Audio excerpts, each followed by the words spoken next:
Celsius.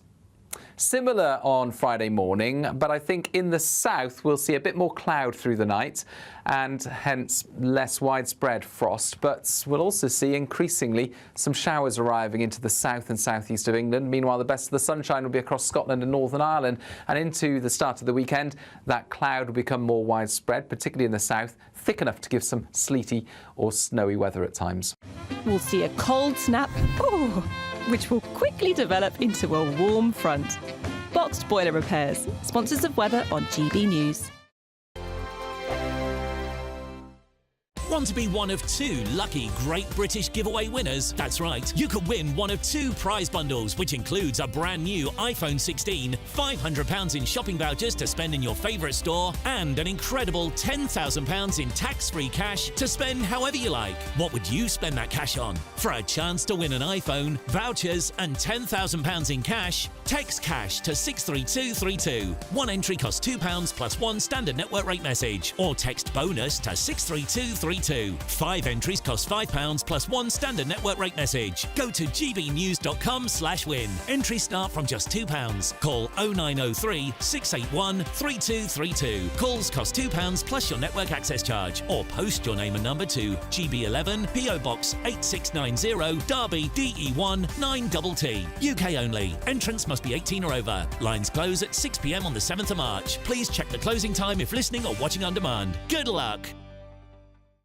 Hi, I'm Michelle Dewberry, and my show is your opportunity to cut through all the noise and dive in headfirst to some robust debates. Ideas clash. Situation, isn't it? Because the failure is... You're deliberately avoiding my point. Nothing's held back. And if you think this is the end of it, wait for more. And we do not shy away from the difficult stuff. Sometimes I want to shake people and say, if only you understood. So join me on Dubes & Co. weeknights at 6 p.m, only on GB News, Britain's news channel.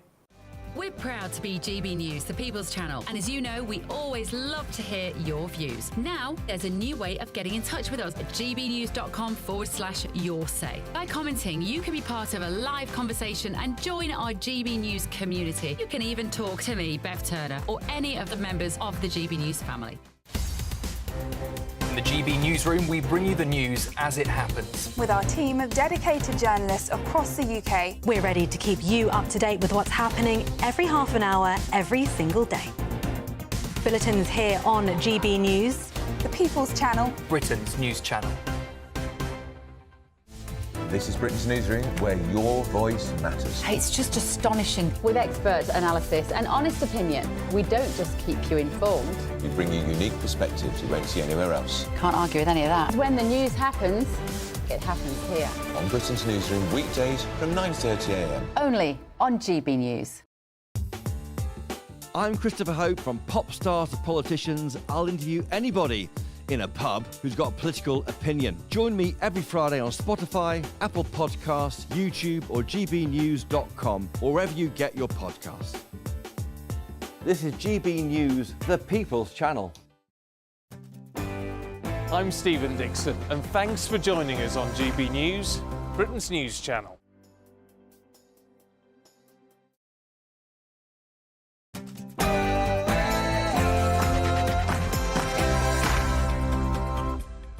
Good evening, you're watching State of the Nation tonight with me, Matt Goodwin, the show that speaks up for you, the forgotten majority. On tonight's show, is Labour running scared from Nigel Farage and Reform? The party is facing a backbench rebellion on migration, but tonight we will reveal the top Labour seats that are facing an existential threat from Reform. As the government is revealed to be planning a new Islamophobia definition, I'm going to be asking tonight the Free Speech Union founder, Toby Young, what this means for the future of free speech. I'll also be speaking to the former Home Secretary, Suella Braverman, about the government's plan to press ahead with the disastrous Chagos surrender. Plus, following the killing of a Swedish anti-Islam activist, we're going to be going live tonight to Sweden, revealing how it has been utterly transformed by mass immigration. That State of the Nation with me, Matt Goodwin, starts right now.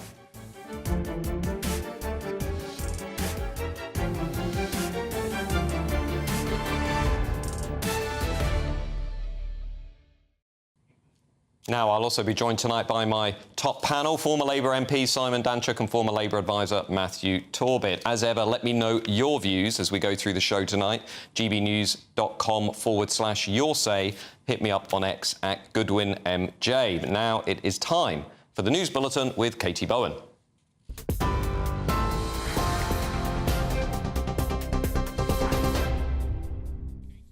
Matt, thank you. The top stories at 8 o'clock. The government's counter-terrorism prevent programme prematurely closed cases into Southport killer Axel Rudakapana. That's according to the Prevent Learning Review published this afternoon. Outlining the findings in the House of Commons, Security Minister Dan Jarvis has told MPs that the government has begun an internal review of the prevent thresholds and has accepted all 14 recommendations for improvements in the Prevent Learning Review. The review found that there were 15 contact points between Rudakapana and public services, including Prevent and the police, over the years. Also today, the families of the 3 Nottingham attack victims have demanded a full statutory inquiry, saying names must be named after an independent review has revealed killer Valdo Calacane's fear of needles prevented him from taking antipsychotic medication before the killings. Barnaby Webber, Grace O'Malley Kumar and Ian Coates were murdered in the summer of 2023 by Calacane. Health Secretary Wes Streeting says it's clear there were failings in how the care provided to Calacane was managed at every level. Grace's father, Dr. Sanjoy Kumar, says for the loss of our beautiful, brave daughter Grace, there must be change. Barnaby Webber's mother has called for a meeting with the Prime Minister.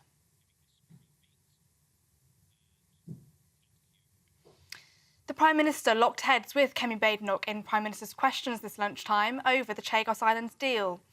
The Conservative Party leader challenged Sir Keir Starmer on the money being spent, accusing Labour of spending money that belongs to our children and their children, labelling it an immoral surrender. The Prime Minister hit back by arguing that legal certainty was needed over the status of the islands and the strategically important Diego Garcia military base. Metropolitan Police sources have told GB News that no action will be taken over allegations that Sir Keir Starmer broke COVID lockdown rules in 2020 by meeting with a voice coach. A Metropolitan Police spokesman said in a statement the specific legislation that would be used by police forces dealing with alleged offences during COVID has a 3-year deadline for initiating proceedings. As this alleged incident falls outside of this timeframe, no action will be taken. And finally, His Majesty the King has visited the Polish Social and Cultural Association today, viewing a newly opened art exhibition and attending a reception with members of the Polish community in the UK. His visit comes exactly 1 year on since his cancer diagnosis was announced by Buckingham Palace. During the reception, His Majesty heard from staff, volunteers and community members about the centre's significance and its vital work in strengthening the Polish community. Those are the latest GB News headlines. Now let's go back to Matt. For the very latest GB News direct to your smartphone, sign up to News Alerts by scanning the QR code or go to gbnews.com/alerts.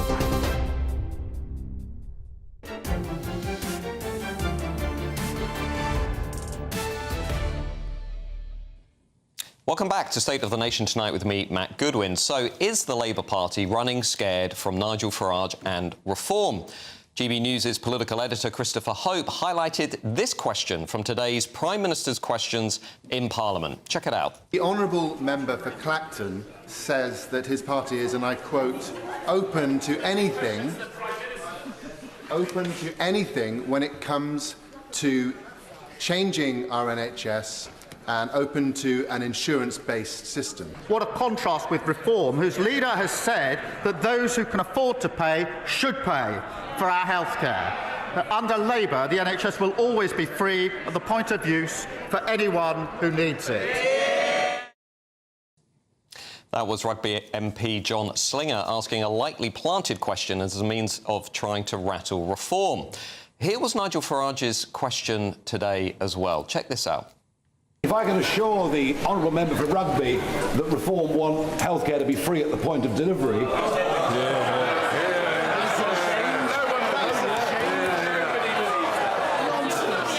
There appears to be some panic on that side of the House. I'm not surprised.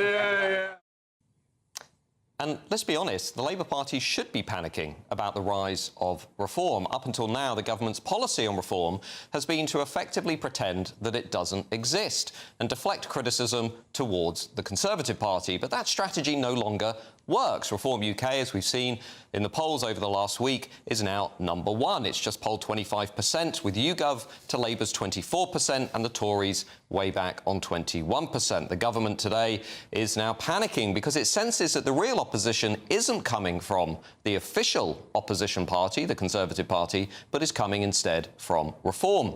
And today's events in Parliament barely scratch the surface. The Guardian, for example, has reported today that a backbench group of Labour MPs are now applying pressure on Keir Starmer and his government to get immigration under control because their seats are under threat from reform. Indeed, The Guardian reported today that Downing Street has dispatched data and strategy experts to advise Labour MPs on issues that are resonating with reform voters. Now, look, if you take a look at the top 10 seats that are under threat from reform, and I've shown this in my own analysis, they go all the way to the top of the Labour Party. They include people like Energy Secretary Ed Miliband, Defence Secretary John Healey, Health Minister Stephen Kinnock, even Home Secretary Yvette Cooper. So what are the key issues reform voters really care about? Well, we know that they really care about immigration. They want legal immigration lowered and they want illegal immigration stopped. So what has Labour promised on these issues? Well, look at legal immigration. The answer is very little, beyond a few platitudes about bringing the numbers down without mentioning a cap at all and reducing reliance on foreign labour. But what has Labour promised on illegal migration? Well, the answer, as we covered last week, is that actually they've decriminalised illegal migration. They've opened the floodgates. They've given people more incentives to come to the UK illegally. The key point here is that Labour simply doesn't have the will to resolve the issues that matter to reform voters, that matter to the country. In other words, the Reform Party isn't going anywhere anytime soon, and it only shows signs of continuing to lead the national polls and change the national conversation. Now, as ever, let me know your views at gbnews.com/yoursay or tweet me at X at GoodwinMJ. But right now, I'm joined by the trade unionist, and the writer Paul Embury. Paul, you have an intimate understanding of the Labour Party and the people who have been moving from the Labour Party over the last decade or so over to Nigel Farage, to UKIP, the Brexit Party, and now Reform. Let me just ask you a very simple question. Do you think, after all that time, after the last 15 years or so, do you think the Labour Party really gets the scale of the threat that's about to come to the Labour Party at the next general election from Nigel Farage and Reform? Well, good evening, Matt. I think some of them do. We've seen this Red Wall caucus of MPs who I think have correctly identified the threat from reform in their constituencies. They know it's important to get immigration numbers down. They know it's important to get economic growth. They understand the importance of reducing NHS waiting lists, tackling the housing crisis and so on, making sure there's a fair transition on net zero. So I think it's heartening for somebody on the left like me to know that there are people within the Labour Party who get that. But look, let's not make any mistake. There are lots of people in the party and the wider Labour movement, including the trade unions, who are very uncomfortable with all of this stuff. They reject what they see as, you know, this sort of right-wing agenda, as they would call it. But unfortunately, it's those people who are largely responsible for millions of working-class voters abandoning the Labour Party over recent years. So, you know, when it comes to whether or not they point the way forward, I would argue very much that they don't. I mean, Paul, the way I see it is mass immigration is going to become the new Brexit in this country. The 75% of Brits are really concerned about the scale of migration. They want it reduced. They want the borders controlled. And that issue is going to cut across the Labour Party support in the Red Wall, in Wales, in the North East, North West, and also in some Tory areas.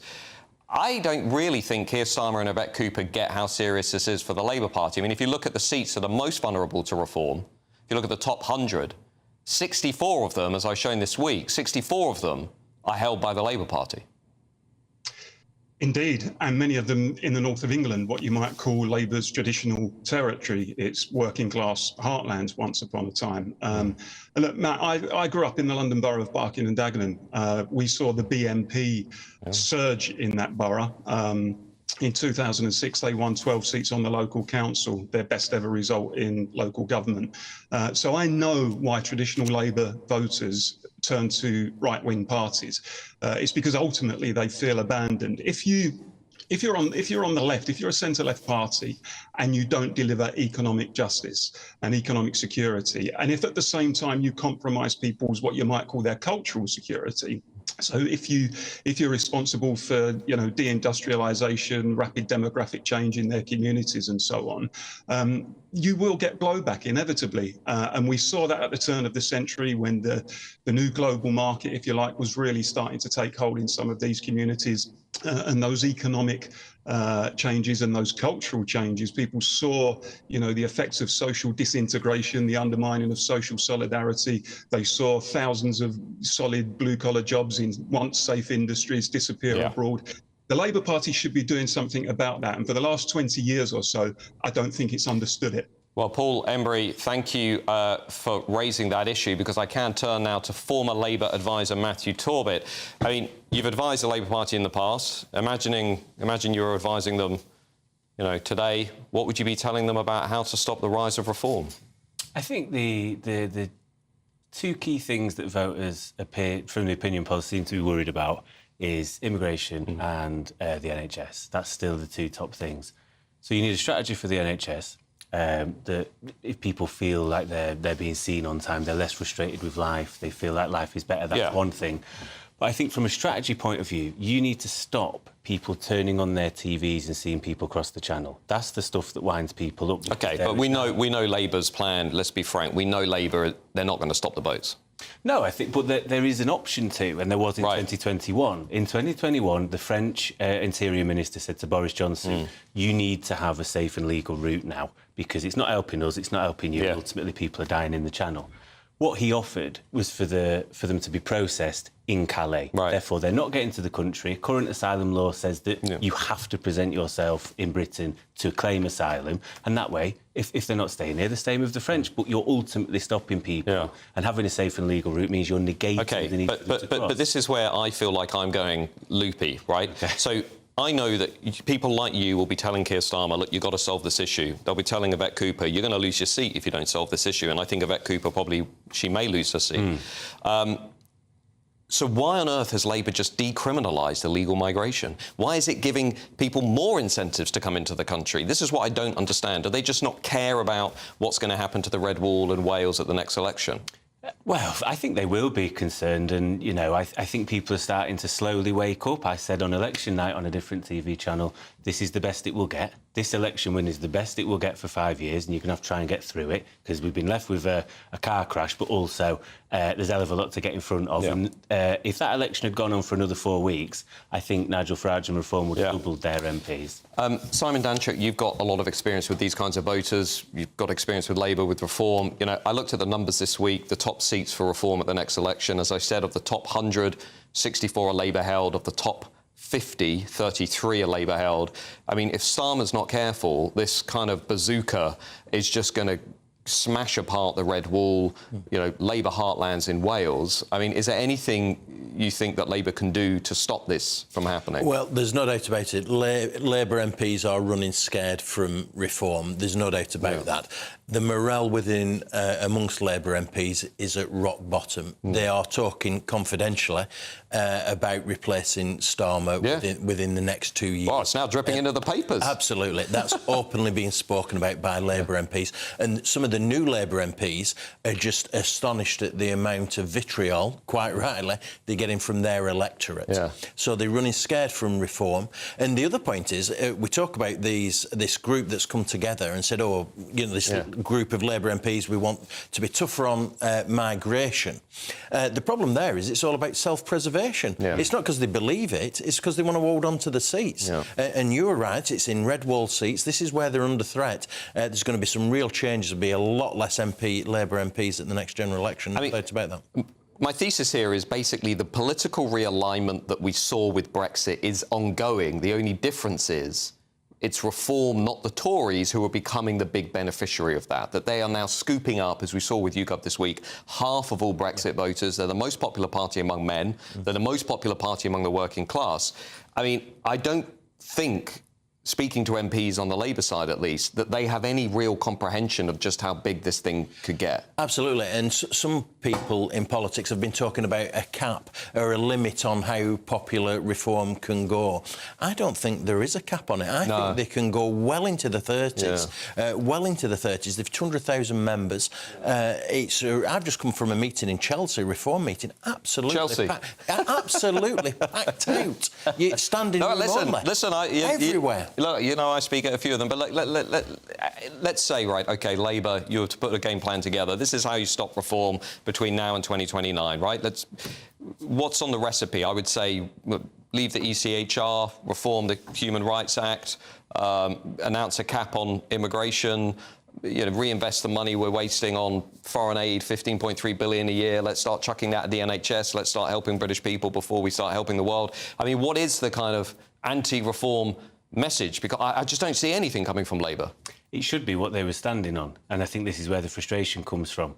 The seats you've just cited are all held by cabinet members whose seats voted leave at the referendum. And I know they know this, by the way. No, I've talked to them about it. I mean, John Healey, people like that, they know this is going to happen. And this is the thing. So people feel left behind. That was a big part of the Brexit vote.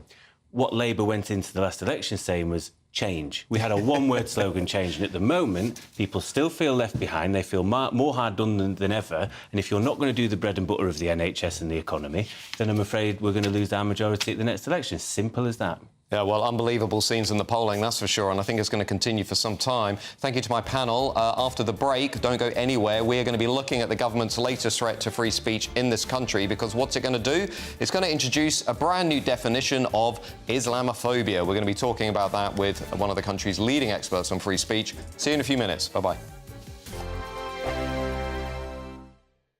Sunday with Michael Portillo from 11, only on GB News. Estelle, welcome to the show. Thank you. This was thought to be a Ruskin. Ruskin was a very considerable polymath, an artist as well as many other things. So do you know why it was submitted for reappraisal? Was there a bit of a suspicion that it had been misidentified? No, as you say, you know, it's a service that Christie's offer. You can submit an artwork that you have, so anyone can submit it and request an estimate, and then the auction house's appraisal service allows you space as well to describe it and ask for evaluation. And Christie's sort of looked at it behind the sheet of dirty old glass and recognised a sort of Turner-esque mood and feel and ambience about it. And because there was this close relationship between Ruskin and Turner, which is fascinating, we'll come on to that shortly, but they sort of felt, well, the brushstrokes are very strong, the line is very economic, and the colour of the palette seems to be rather Turner-esque. And then they called in a specialist paper historian who confirmed that actually the paper that was used was one that Turner favoured himself. So yes, it was originally considered to be by Ruskin, but then we discovered something more magnificent. And don't forget, what's really interesting, now it's for sale. The lucky buyer is not just buying a picture. The lucky buyer is buying a life story, a relationship that actually changed the course of art history because of the relationship between Ruskin and Turner themselves. GB News, the People's Channel.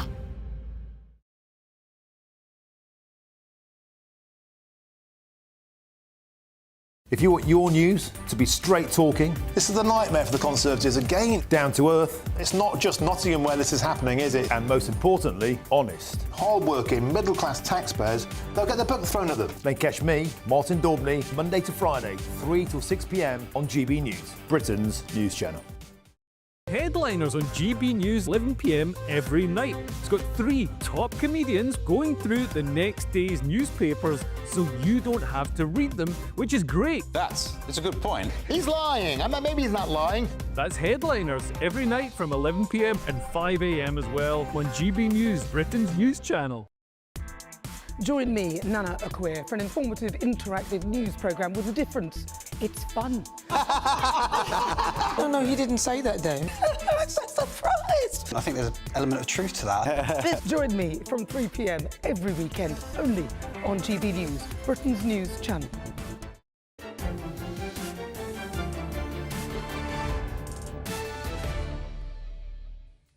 Welcome back to State of the Nation tonight with me, Matt Goodwin. Now, some of you have been writing in with your views about whether Labour should be running scared from reform. Sam says, the red wall that turned blue is now turning colour again. Labour cannot change immigration as they've made it easier than ever to come here and stay. And Leslie says, if I was a Labour advisor, I would definitely be telling them that bringing in this Islamophobia law is a surefire way of losing votes. How can they not see that? Well, thank you, Leslie, for the transition to our next topic of that, which is that definition of Islamophobia. And this is pretty scary, I have to say. It's been revealed that Angela Rayner is set to create a new advisory council on Islamophobia, which is expected to be headed by former Liberal Tory Minister Dominic Grieve, who was so comfortable with free speech in this country that he insisted on us having a second referendum on the Brexit vote. One of the key roles of the council is to establish an official government definition of Islamophobia. But the Labour Party adopted the all-party parliamentary group on Islamophobia's definition back in 2019, which says Islamophobia is, and I'm quoting direct here, rooted in racism and is a type of racism that targets expressions of Muslimness or perceived Muslimness. But some of the examples cited in the report used to justify that definition are indeed very troubling, such as references to grooming gangs, apparently an example of Islamophobia. And this is prompting serious concerns, including, by the way, from me, about the threat that this definition poses to free speech in this country. Now, thankfully, I'm joined by the director of the Free Speech Union, Lord Toby Young. Toby, if I may, what is fundamentally the problem with this definition of Islamophobia that Labour looks set to basically adopt and impose on the rest of us? Well, where to start, Matthew? I guess the fundamental problem with it is that it conflates religion with race and tries to make any hostility or disagreement with someone over their religious beliefs akin to racism, except, of course, it only applies to Islam. It doesn't apply to the other world religions. But the problem with the definition beyond that is this endless list of examples that was included in the report that the all-party parliamentary group on British Muslims, which came up with this definition, produced in 2018. You've given a couple of examples. One particularly worrying example is that anyone who talks about in the past Islam being imposed on subjugated populations at the point of a sword by force is ipso facto, according to this definition, guilty of Islamophobia. It even gives that as an example, which means that any historian who writes an accurate history of Islam is guilty of Islamophobia. Well, if I can, Toby, another example, it says that yeah. I was just going to say, because this afternoon I read the same report as well, and just a couple of other things. One is references to demographic change, to say the increase in the number of Muslims within Western societies could be perceived as Islamophobic. Talking about the way that populations change could be considered Islamophobic, and also talking about entryism in politics, the idea that there are groups trying to essentially create sectarianism in our politics, that could be considered Islamophobic. But we know that there are organisations out there that try and organise 4 million Muslim voters to vote in the same way. I mean, but talking about this too, under this very vague definition, could be considered Islamophobic. Yeah, I mean, it's pretty clear, Matthew, that if this definition is embodied in law, and people are sent to prison for being quote-unquote Islamophobic, according to this definition, you and I and countless other journalists and academics would end up in wormwood scrubs. It's completely ridiculous. The really alarming thing about this, Matthew, is that the Labour Party isn't proposing to criminalise Islamophobia by passing a bill. If it was proposing to do that, then now that I'm in Parliament, I and others could oppose that bill. We could speak up. We could debate it. No, the way they're going about this is that Angela Rayner has been tasked with appointing this 16-person committee, and they're going to effectively, it seems, rubber stamp the all-party parliamentary group's definition of Islamophobia. The government is then going to officially embrace it, and that'll then become guidance for the police, for the courts, about who to prosecute for Islamophobia under our existing speech laws. So the chap who was arrested and charged in Manchester on Saturday for setting fire to a copy of the Quran, he was charged with a Section 5 public order offence of intentionally stirring up harassment, alarm or distress. And burning a copy of the Quran, according to the magistrate in this case, caused a Muslim onlooker extreme distress, and therefore he's guilty of a criminal offence. Now, we might argue that actually he has a right to freedom of expression. We've incorporated the European Convention on Human Rights into British law and the Human Rights Act under Article 10, which defends the right to freedom of expression. Perhaps we could mount a defence. But if we can't, all the government needs to do is define what it considers to be Islamophobia, officially embrace this definition, and then effectively order the police and the courts to arrest and prosecute people who fall foul of this definition. It's a really worrying development, and it looks like they want to do it bypassing Parliament. Well, indeed, it is a worrying development. Toby Young from the Free Speech Union, thank you for walking us through some of the glaring problems with this definition. I urge everybody watching this show to follow the debate and to continue to keep reading up around it. It's a very important development in British politics. Now, in a moment, I'm going to be asking the former Home Secretary, Suella Braverman, about the government's Chagos betrayal. So stay with us, come back in a few minutes, and we'll be talking to the former Home Secretary about this surrender. See you shortly.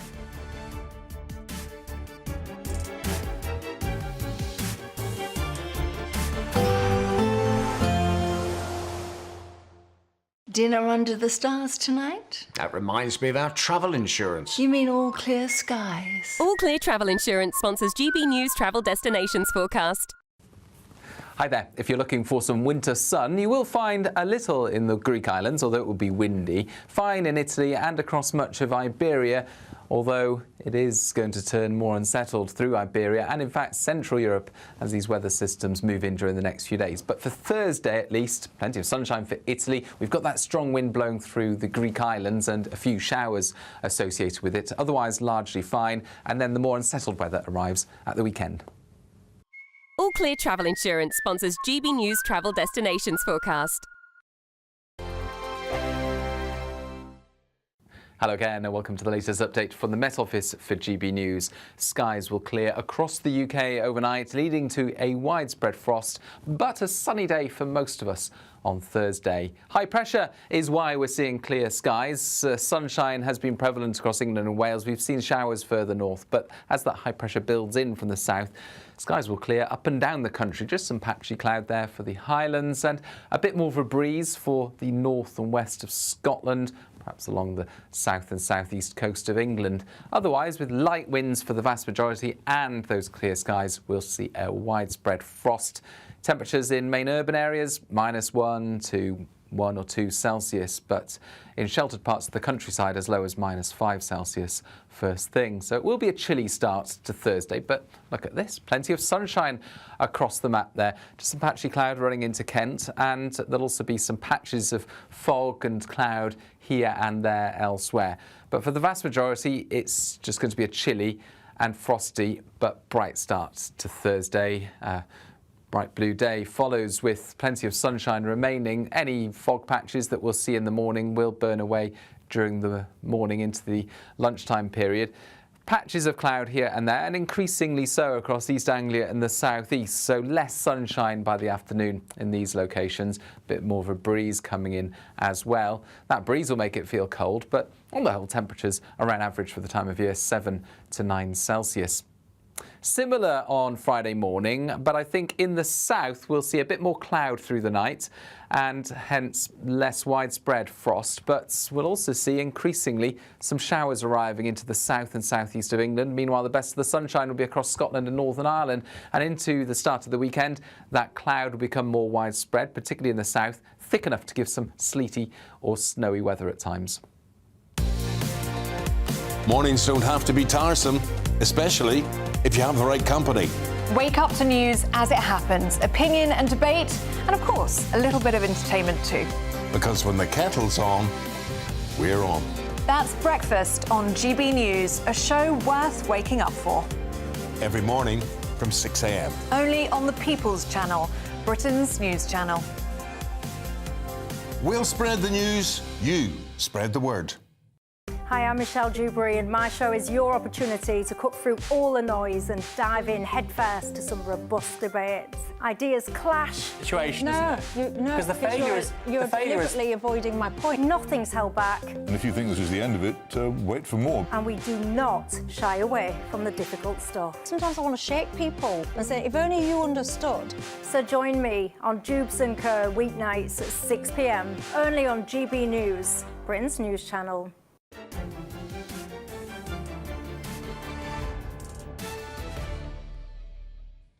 Welcome back to State of the Nation tonight with me, Matt Goodwin. Now, Prime Minister Keir Starmer was asked today about his plan to push ahead with his Chagos deal. Check it out. This is a military base that is vital to our national security and to national security. A number of years ago, the legal certainty of that base was thrown into doubt.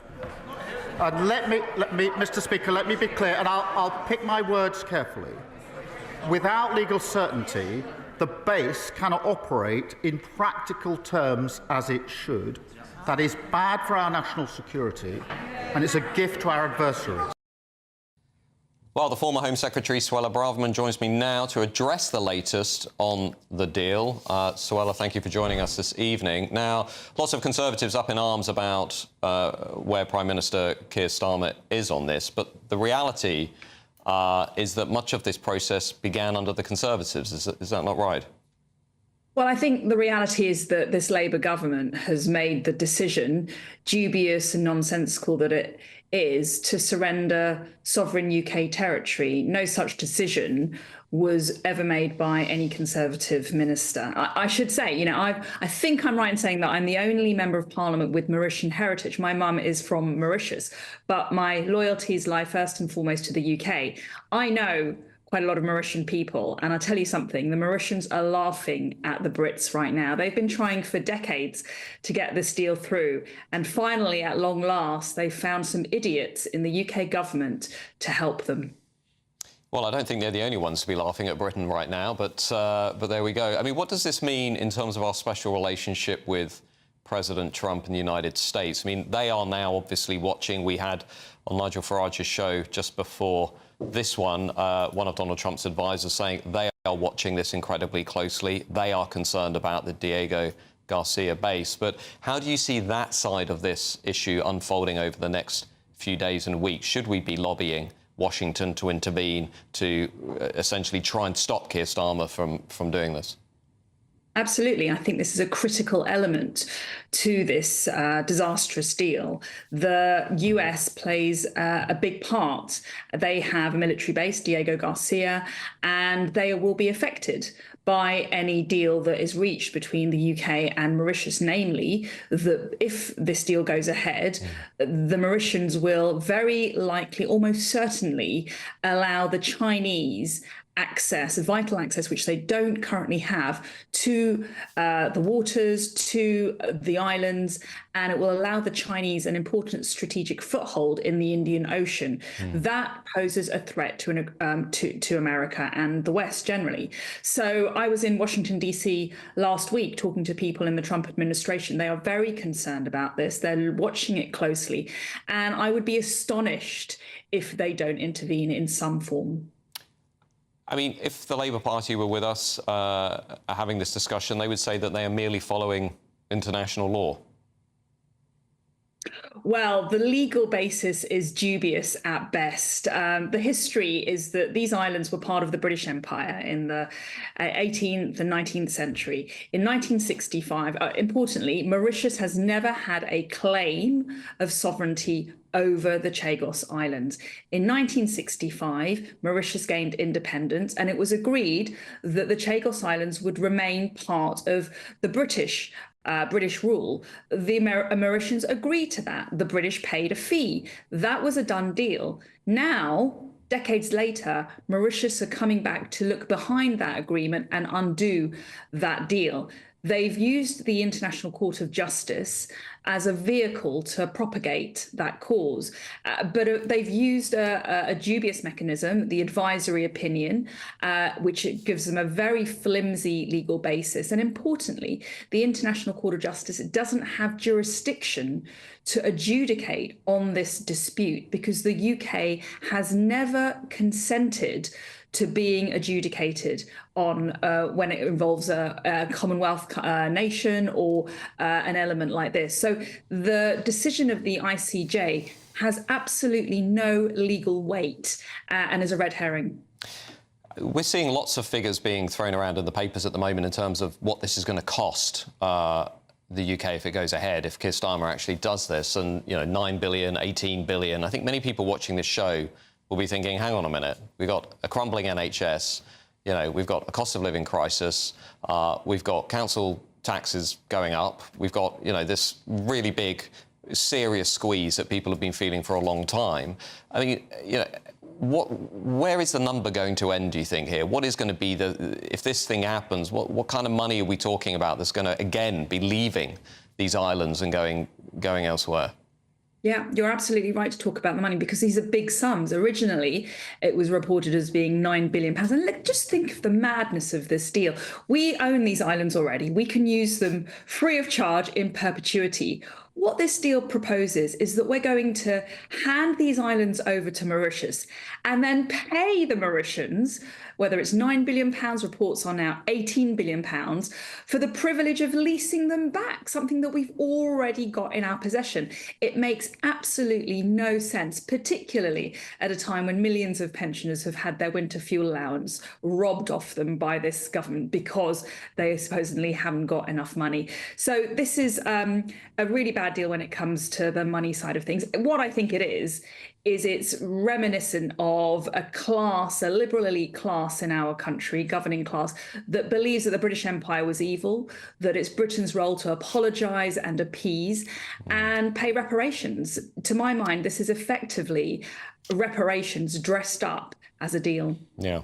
Well, thank you, former Home Secretary Suella Braverman, for joining us tonight. Now, in a move that appears to be straight out of the 1984 handbook, it's been revealed that Labour councils have been training migrants using taxpayer money to learn how to report people for hate crimes. In fact, it was Essex Police, the very force that pursued Telegraph columnist Alison Pearson over a non-crime hate incident, that helped provide the training on behalf of Thurrock Council.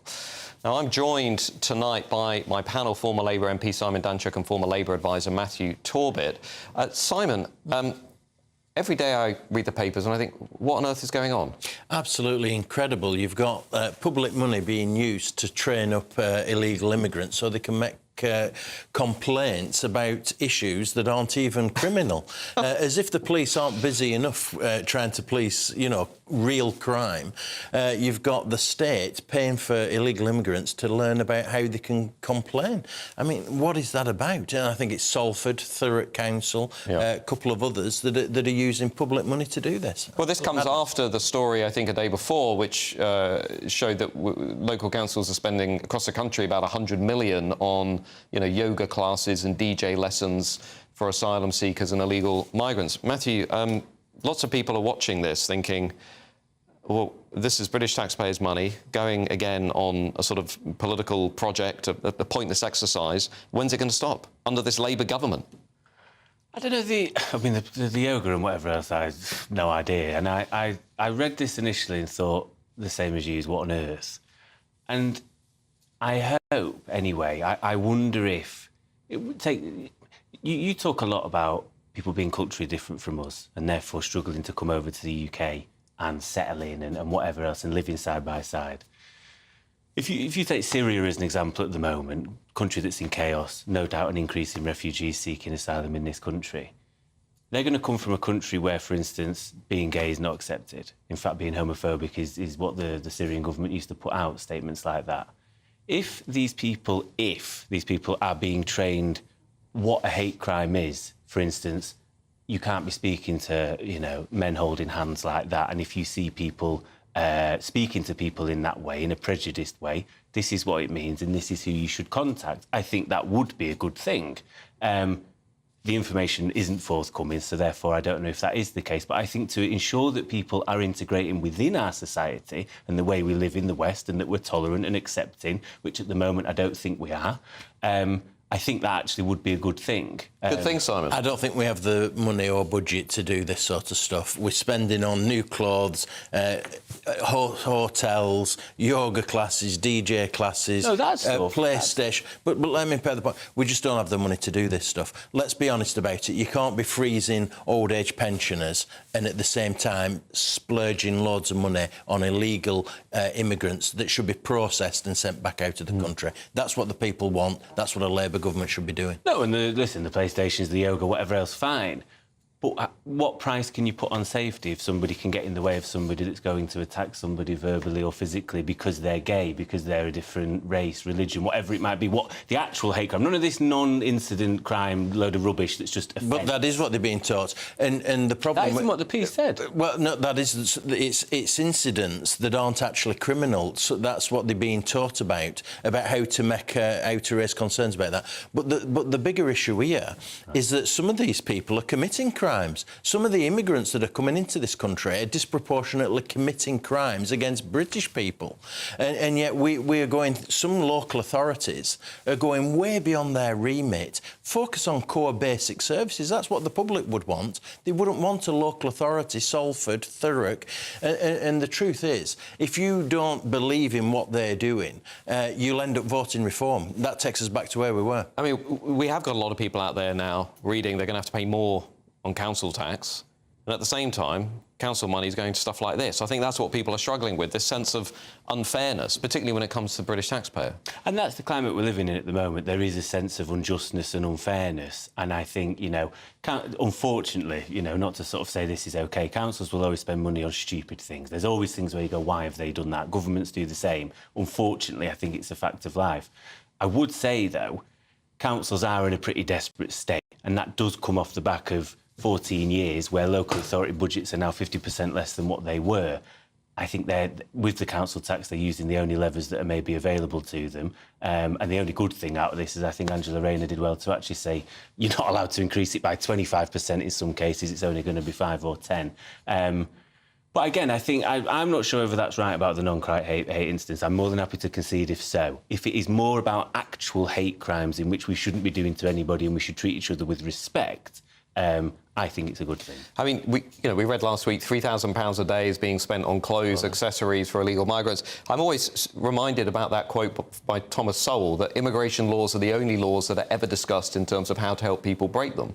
And here we have illegal migrants, and we seem to be falling over ourselves to really kind of help them. Yeah, absolutely. And that's what the public are fed up with and they are rebelling against. Yeah, well, thank you to my panel. Now, in a moment, we're going to be going live to Sweden. This is incredibly interesting. I wanted to do this for a long time. Questions remain following the murder of an anti-Islam activist who famously burned the Quran back in 2023. But there's something else going on in Sweden.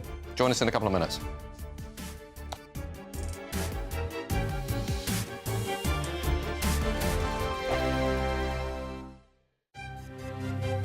GB News Breakfast, every day from 6 a.m. According to a report from the RAC, many drivers see speed limits as a target rather than anything else. More than 50% of us think it's acceptable to break the speed limit. So this morning we're asking, is it time to increase the motorway speed limit? Let's talk to automotive journalists Danny Kelly and Steve Fowler. Gents, what a pleasure to speak to you both in one go. I think we should join many countries in the European Union that have 130 kilometres speed limit, which is around about 81 miles an hour. I drive to London on a weekly basis, and I think the roads are capable of handling higher speeds.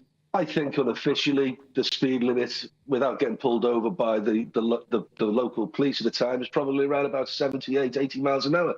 If a Bobby's on the motorway doing 70 miles an hour, he wants you to overtake him. He wants the free flowing of that motorway to continue. So should we change 70 miles an hour? You know, if people are going 80 miles an hour, just stick to 70 miles an hour as a limit. Yes, you know, it's funny when you're driving along the motorway and there's a police car going at 70 and nobody wants to overtake. But if the average is 80, just leave it at 70. All the gantries now are fitted with the modern signage where they can change the limit at will. We all know that. It's hard to get up to 70 half the time. So, actually, we could apply those rules, couldn't we, at 80 or even 90 miles an hour and say, well, if the weather's bad, let's reduce it. If the fog's bad, let's reduce it. Yeah, unfortunately, and I hate to use this phrase, smart motorways, but they're the ones where you have the adjustable limits. They don't cover all of the motorway network, relatively small amount of the motorway network. It is a limit. You know, it's not a target, as I keep saying to my kids. God, they're bored of me saying that. GB News, the People's Channel. I'm Christopher Hope. From pop stars to politicians, I'll interview anybody in a pub who's got a political opinion. Join me every Friday on Spotify, Apple Podcasts, YouTube or gbnews.com, or wherever you get your podcasts. This is GB News, the People's Channel. Headliners on GB News 11 p.m. every night. It's got 3 top comedians going through the next day's newspapers so you don't have to read them, which is great. That's a good point. He's lying. Maybe he's not lying. That's Headliners every night from 11 p.m. and 5 a.m. as well on GB News, Britain's news channel. We're proud to be GB News, the People's Channel, and as you know, we always love to hear your views. Now, there's a new way of getting in touch with us at gbnews.com/yoursay. By commenting, you can be part of a live conversation and join our GB News community. You can even talk to me, Bev Turner, or any of the members of the GB News family.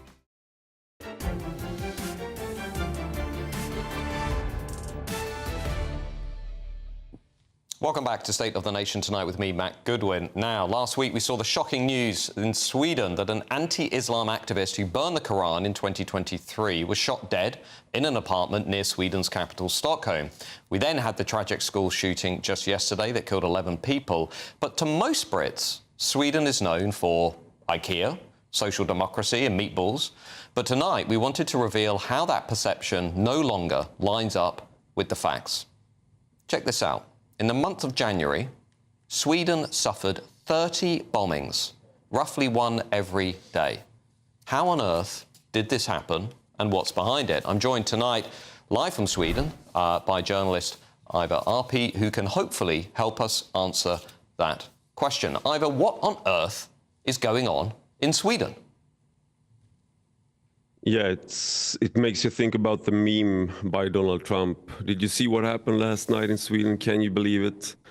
And I guess most people can't. And but to tell you the truth, you get jaded by this point, and that's a real danger here, because I mean the main story is of course the 30 bombings during January, and it's just a continuation of gang violence and continuing organized criminality just putting its mark on the Swedish society. And this government is a right-wing, Yeah, just for British folks who might not be familiar, when you say bombings, what are we talking about here? Are we talking about gangs running around, throwing grenades at buildings? Just paint us a picture. 30 bombings in January, what does that look like?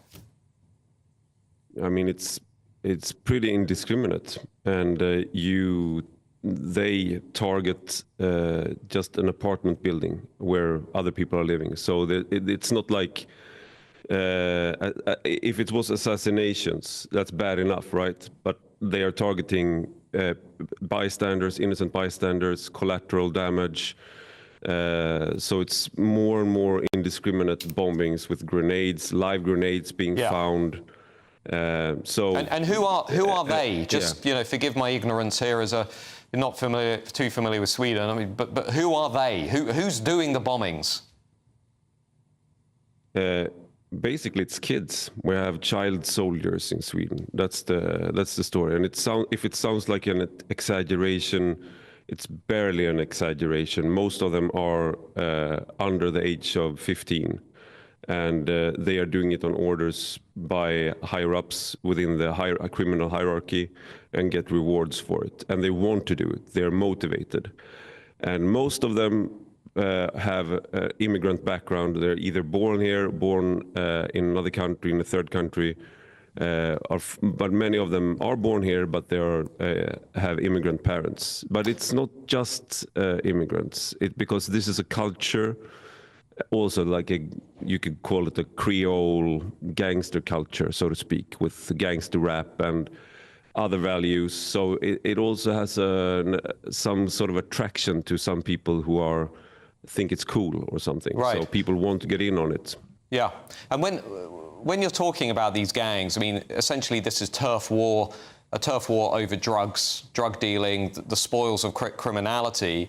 Most Brits, when they think of Sweden, they think of, liberal, tolerant, nice Sweden from, the 1980s, 1990s. When, in your mind, you are the expert on this, is why I wanted you on the show. I follow your work for a while. When, in your mind, did things really start to change in Sweden? Was it this embrace of large-scale migration? Was it something else? When did things start to change?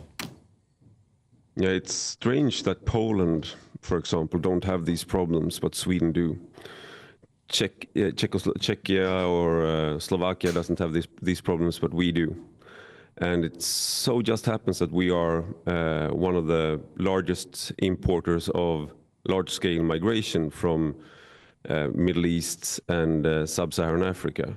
And I mean, but that is not the only explanation, because other countries have also had large immigration from these parts of the world.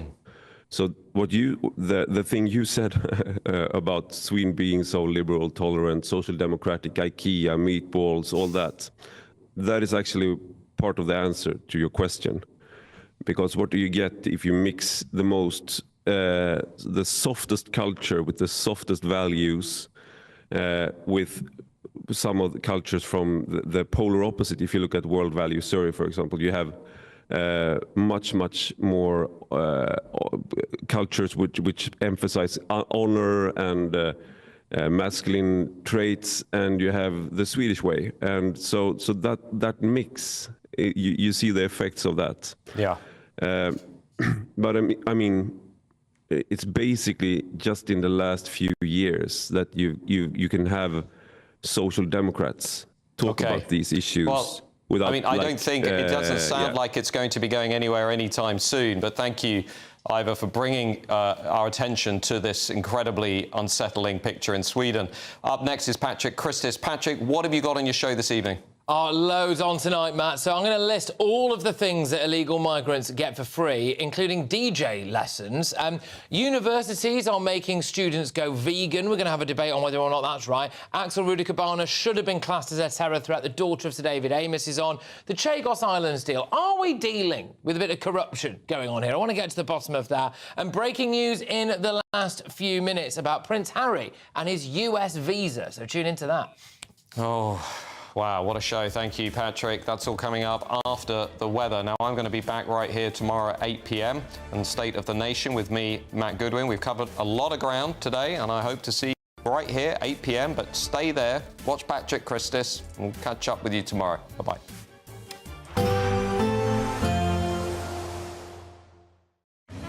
Even though we'll see a cloudy start, it'll be a bright outlook for the rest of the day.